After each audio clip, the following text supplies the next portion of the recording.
परावर्तन ये पढ़ा था कि जब कोई प्रकाश की किरण किसी अपारदर्शी माध्यम से टकराती तो उसी माध्यम में क्या होती, वापस लौट जाती। और अपवर्तन में क्या होता है, अगर कोई प्रकाश की किरण है और ये एक माध्यम माध्यम का मतलब शीशा हो सकता है, जल हो सकता है, जिसमें से इस पार से उस पार क्या हो, देखा जा सकता है, एक ऐसा माध्यम है। और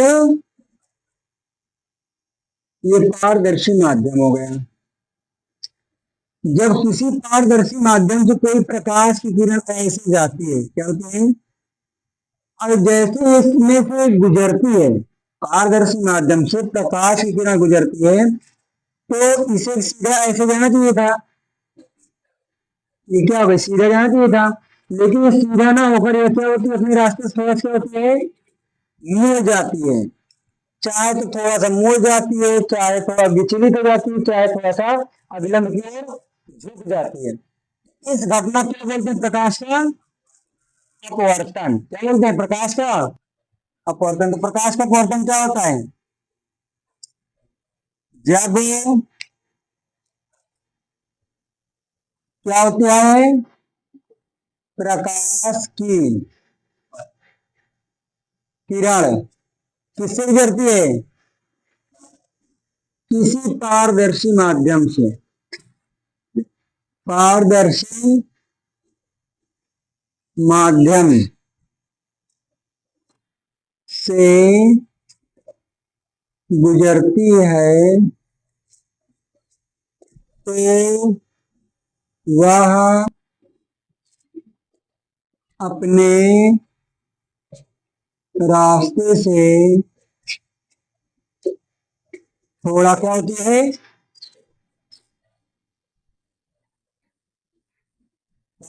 विचलित हो जाती है।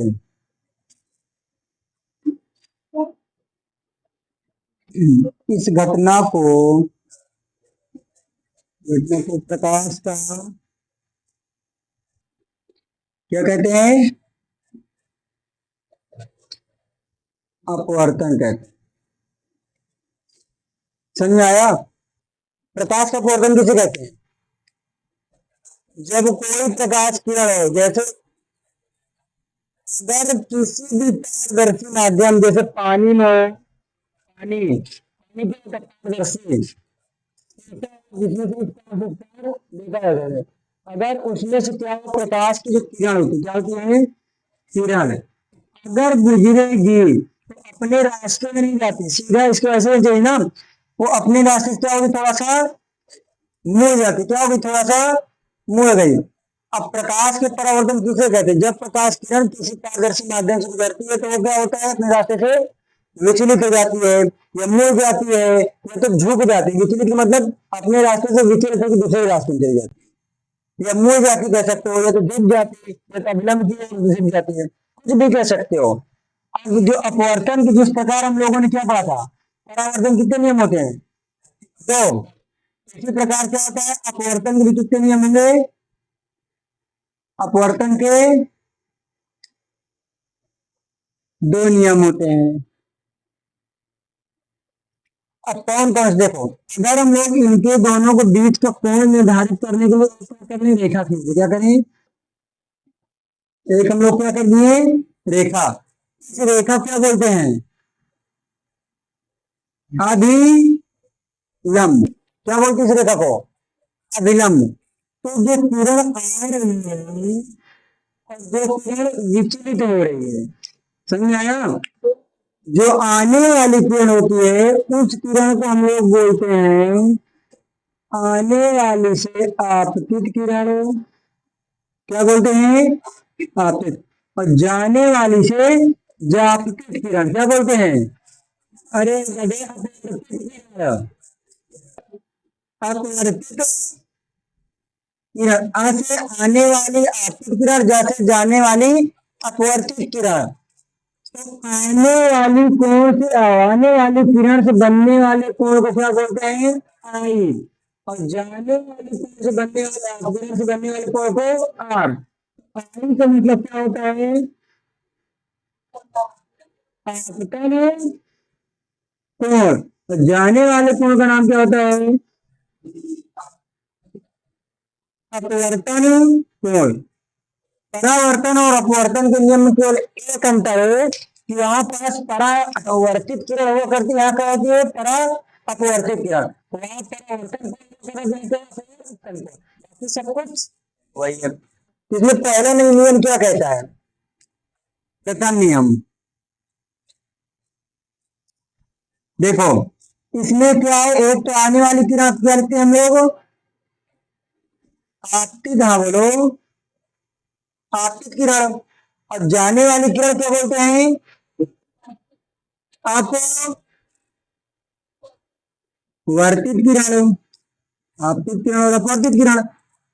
आपतित किरण ये हो गई, अपवर्तित किरण ये हो गई, कहाँ मिल रही है एक बिंदु पे, और तीसरी रेखा कौन सी हमने खींचा है आदि लंब, और तीनों कहाँ पास में नहीं है, तीनों एक ही तल पे एक ही बिंदु पे या विलंब बिंदु पे कुछ भी कर सकते हैं, तीनों कहाँ मिल रही है एक ही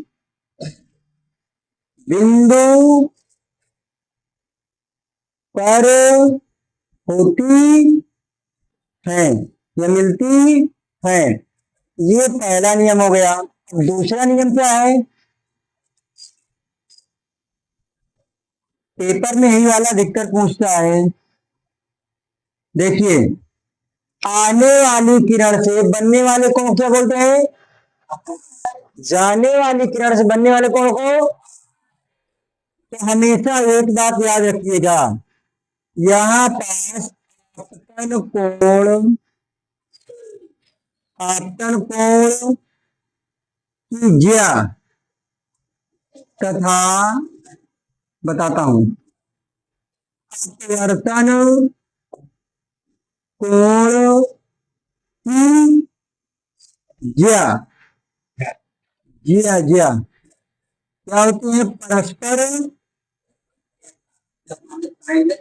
हाँ समानुपाती होती है, तो ज्या का मतलब होता है साइन, क्या होता है ज्या, और ज्या का मतलब साइन, ठीक है। आपतन कोण का मतलब क्या होता है आई,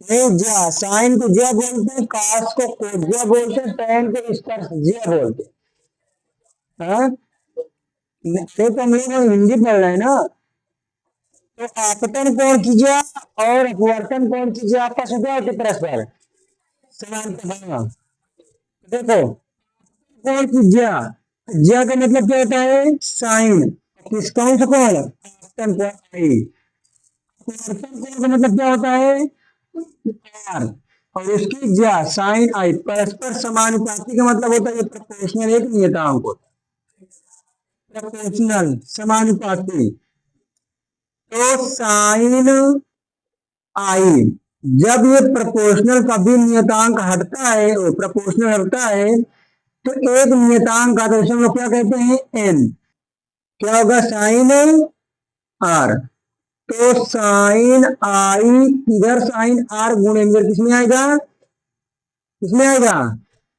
बटन बराबर क्या होगा एन, यहाँ एन क्या है एक,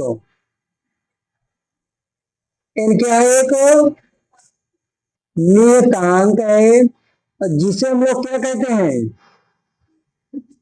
अपवर्तनांक कहते हैं, क्या कहते हैं अपवर्तनांक कहते हैं।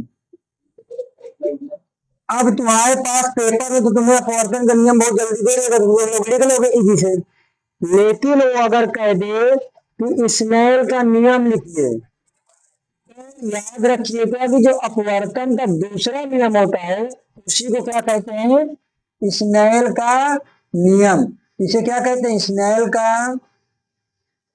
नियम कहते हैं, क्या कहते हैं इसे स्नेल का नियम कहते हैं।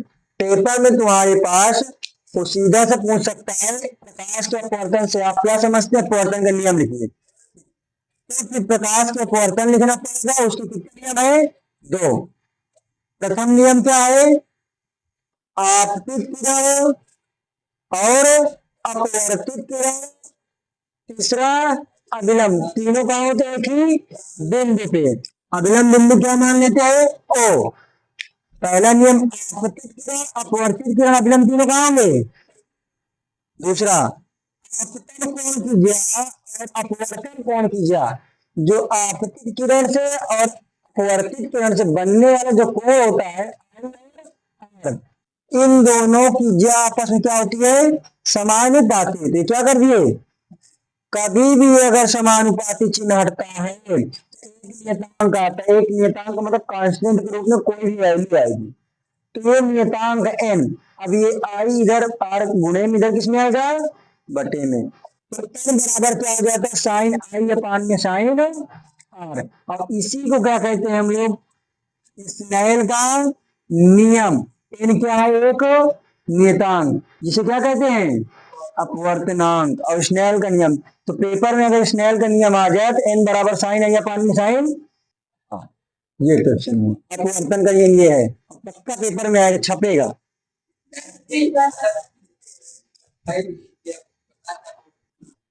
अच्छा समझ लो। नीचे है ना, अब सही है, चित्र सही होना चाहिए बिल्कुल। अच्छा देखो इधर मेरी बात सुनो। हाँ।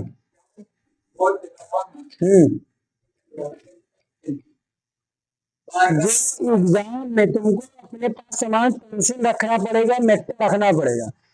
अब तुम्हें इतना कॉन्फिडेंस नहीं कि एक बार में सही बन जाए, तो इससे बेटर है कि फिर पेंसिल बनाओ ताकि नेट लिख सको। इसके पहले पेंसिल मिटाओ फिर काटो, फिर मिटाओ फिर काटो, हो भी जाएगा काटो नेट। देखो काटो नेट इस तरह। तीसरा, वो भाई बहुत मेहनती लड़का भाई, इसका 7.5 नंबर देते मैं एक लगा, एक एमा, 3 एमा, 4 एमा। समझो, बिरजोन से कुछ सीखो। मेरी बात सुनो, अगर कोई कह दे कि जो पहले प्रकाश की किरण थी, क्या थी? प्रकाश की किरण कहाँ थी? तो वो पहले वायु में थी। क्या थी पहले? वायु में। कहाँ है? वायु में। वायु से वो किसमें जाएगी? एक मान लेते कांच है, क्या है? कांच। तो ये क्या हो गया? कांच। ये कांच, शीशा नहीं, कांच। अब हम लोग ये वायु को बोलेंगे माध्यम। क्या बोलेंगे? माध्यम क्या बोलेंगे? माध्यम वन। और इसे क्या बोलेंगे? माध्यम टू। जो हमेशा जो वायु होगा, वायु का मतलब बिखरा हुआ, क्या होगा? बिखरा। तो बिखरा वाले क्या बोलते हैं? सघन माध्यम। क्या सॉरी, क्या बोलेंगे? विरल माध्यम। क्या बोलेंगे? विरल माध्यम। और ये कौन सा माध्यम होगा? सघन माध्यम। अगर कोई किताब में तुमको ये दिख जाए कि जब प्रकाश की किरण किसी विरल माध्यम से सघन माध्यम में जाती है तो अपने रास्ते से मुड़ जाती है, तो उस घटना क्या बोलते हैं? प्रकाश का अपवर्तन। एक नंबर में ऐसे पूछ सकता है, जब प्रकाश की किरण विरल माध्यम से किसी सघन माध्यम में जाती है तो अपने रास्ते से मुड़ जाती है, ऐसी घटना को। और जब प्रकाश की किरण अपने माध्यम में टकराकर अपने माध्यम में लौट जाती है, क्या बोलते हैं? प्रकाश का अपवर्तन। स्नेल का नियम क्या होता है?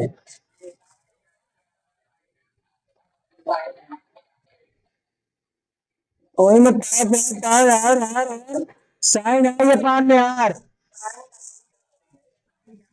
साइन आर, साइन आई अपान में, ये याद रखिएगा। मेरी बात पहले सुनो।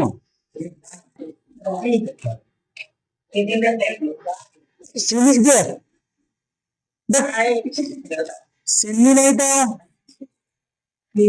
अरे अलग अलग सबका अर्थ होता बच्चा। अभी हम कह रहे कांच, तो कह रहा शीशा। हम कह रहे साइन, तो ये कह रहा सीनी। और कुछ है? Yes, very good.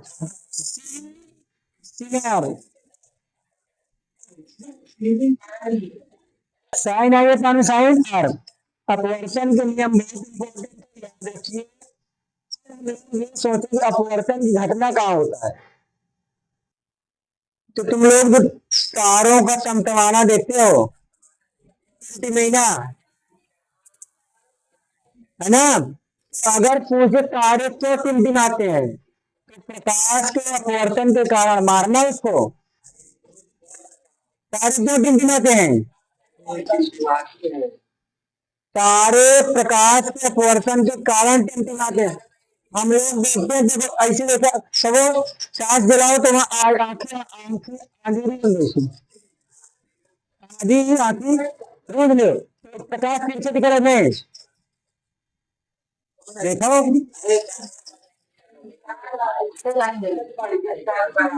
और दूसरी घटना, अगर ये टंकी है, क्या ये टंकी क्या है? टंकी, पानी की टंकी, और उसमें सिक्का डाल देंगे तो सिक्का अपने स्थान पे दिखेगा। जिस स्थान पे दिखेगा वो सिक्का उस स्थान पे नहीं होगा, क्योंकि देखो पहले क्या था, ये टंकी है, अब यहाँ क्या है, पानी है ना। अब हमें कोई वस्तु को दिखती है तो किसके माध्यम से दिखती है? प्रकाश के माध्यम से ना। अब ये सिक्का यहाँ था, हमने फेंका, सिक्का यहाँ है, यहाँ है तो प्रकाश ऐसे आएगा। अब ये अपने रास्ते इसको ऐसे जाना चाहिए था, लेकिन अपने रास्ते से क्या थोड़ा सा मुड़ गया, तो जो ऐसे जाए जो सिक्का जहां पास है वो अपने स्थान से क्या होता है, उभरा हुआ और थोड़ा सा उससे दूर हट के दिखेगा। अगर सिक्का यहाँ था तो सिक्का कहाँ दिखेगा? यहाँ पास। यहाँ था तो कहाँ दिखेगा? यहाँ पास। क्यों? क्योंकि प्रकाश के तिरछे दिखा दी ना। हाँ, डंडी का तिरछे दिखा तो क्या होगी? प्रकाश के। अपन देखो, सुभाष ने एक्सपेरिमेंट किया है, वीडियो बना के। समझ आए कि नहीं? एग्जाम में पूछा कि अगर भरी टंकी में सिक्का का भरा हुआ या उथला हुआ दिखाई देना, घटना क्या है? तारों में टंकी माना। आप